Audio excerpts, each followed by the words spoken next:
Mari Mari, kume ako kumpayaimun. Hola, bienvenidas y bienvenidos. Fashantu, ni fustukoimun kiñasentun tu fashitakun meu.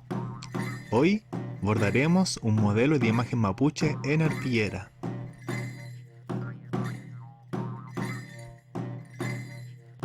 Felei, para ello necesitamos Quiñeta-Cuñ, una arpillera. Además, Wincafu, lana de fábrica, Quiñe-Wiripeyum, un marcador y una acucha, una aguja de lana. Inezom tu fashin emul meu, chum kunuael tamuna sentun. Observen y escuchen la siguiente explicación. Primero que todo, marcaremos en nuestra arpillera el dibujo mapuche que más nos guste. Aquí tienes algunos diseños de los que puedes elegir uno. Si no, puedes buscar el que más te guste en internet.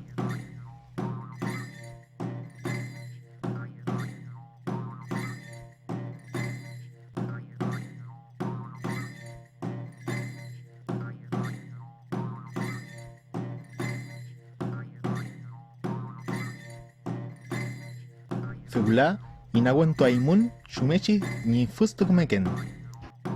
Ahora, averigüemos cómo se borda.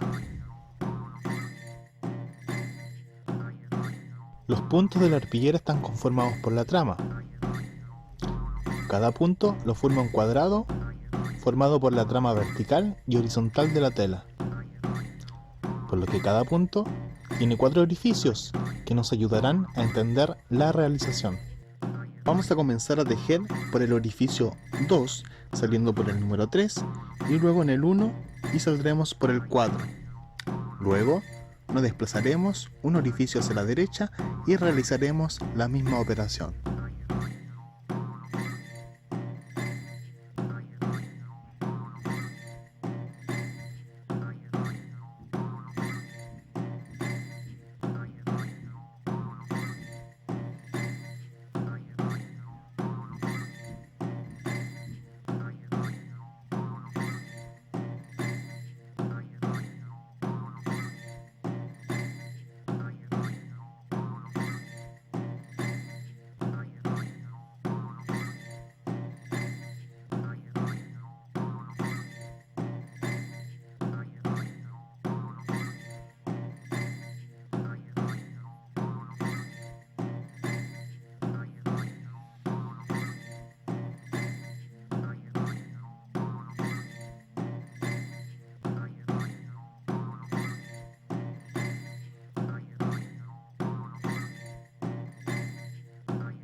Mewichupe Tamun Ksau.